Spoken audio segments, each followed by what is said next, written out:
All right. Shalom, shalom. Yahweh Shem Yahweh Shah Rakatah. I'm here to just try to plant a seed right quick. The Bible says go out and preach into the wind. Whoever's going to get it, they're going to get it. So I'm only here to plant a seed. It is 2019, and we still don't even know who we are as a people today. 2019. We would call ourselves a black. We would call ourselves an African American. We've been called a Negro. We've been called a Hispanic. We've been called a Mexican. We've been called 3/5 of a man. When does it stop? Who are we, and what is the big mystery behind who the colored people are today? That's what we're gonna find out. Real quick, simple, and easy. It's been right here before our eyes the whole time, and now it's the time of the awakening, which is what's going on now. So what a lot of people don't understand is that all of this had to happen. We had to lose our nationality, as it says in Jeremiah 17:4. And basically, let me go ahead and get that. We're doing this late night. Hopefully we can get somebody. Jeremiah 17:4. And you tell me who has lost their nationality to this day? Have the Chinese man lost their nationality? Japanese man? What about the Pakistani man? No, it's only been one people on the face of the earth. But let's see. It says, and thou, Jeremiah 17:4, it says, and thou even thyself shalt discontinue from thy heritage that I gave thee. And I will cause thee to serve thy enemies in a land which thou knowest not.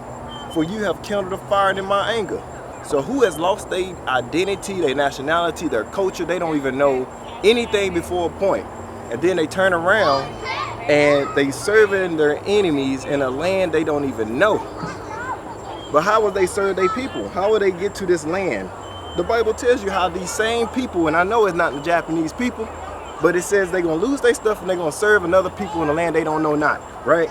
So what land is it? It's talking about here, Deuteronomy 28:68. How you going to get to this land? It tells you right here. And the Lord shall bring thee into Egypt again with ships. That's the transportation. So we went from one side of the world to the other side of the world by ships. That only happened to one individual group of people, and still to this day, they don't even know who they are. They just lost everything. They have no idea who they are. And they fine with it. Well, I would say 2/3 are gonna be fine with it and not care and not think that it really matters. And that's what we be messing up at. But at the same time, 2/3 gotta be like that. 2/3 is just not gonna make it. 2/3 was not just meant to make it at all. They wasn't chosen to begin with. But it's gonna be that 1/3, and I hope that I make it. I hope that I make it.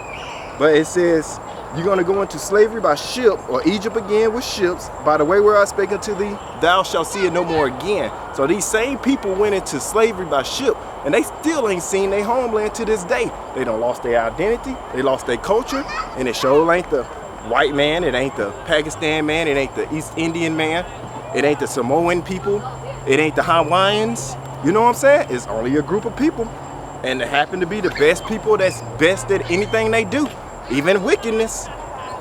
It's the same people that you see on the basketball courts. That's the entertainers.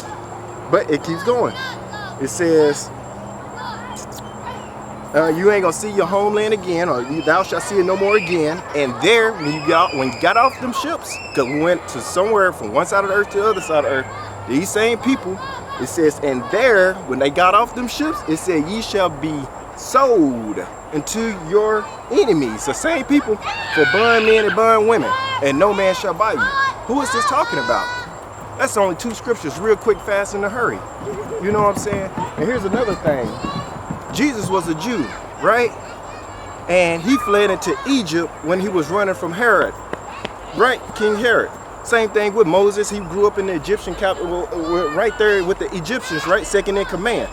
These are dark-skinned people. So how is it that Jesus, or who you call Jesus, is Yahweh Shah, but for those who don't know, that's who I'm talking about. How is it that he looked bronze skin like it burst into a furnace with woolly hair? How is it now that he's just changed colors all of a sudden? Wouldn't he look like the same people, like his descendants look like him? He's from the tribe of Judah. Wouldn't that make sense? So the same people that went over here on ships, it's the same people here today the 12 tribes of Israel. We are God's people. And that's the biggest kept secret in the world. Cause when we realized that we was the people that was chosen from the get-go, that we just not a nigga. We ain't a spit. We ain't no coon. When we realized who we are, and we found out that in the Bible, how God was telling us to go destroy nations, how we had people fearing us, and we lost it all because of what our forefathers went through. They wanted to go against God, the covenant. We broke the covenant. And he said, and the Most High don't play. He's good. He never lies. And what'd he do? What'd he do? He did what he said he was going to do. I'm going to take away everything. We used to rule the world. The world was made for us. And now look at us. Look at us. On the Sabbath day. Come on, man. Come on, man. So that was just something real quick. Jesus, Yahweh Shai, is us, tribe of Judah. That's Hebrews 7:14. We got to wake up. We got to wake up. I got out here late, but we're still going to come out here and prophesy to the wind. Maybe somebody heard this. Somebody can ask questions. Or I'm going to have to get out here again a little bit earlier and cry aloud, spare not. Show my people their transgressions. Give all praises to the Most High. And shalom.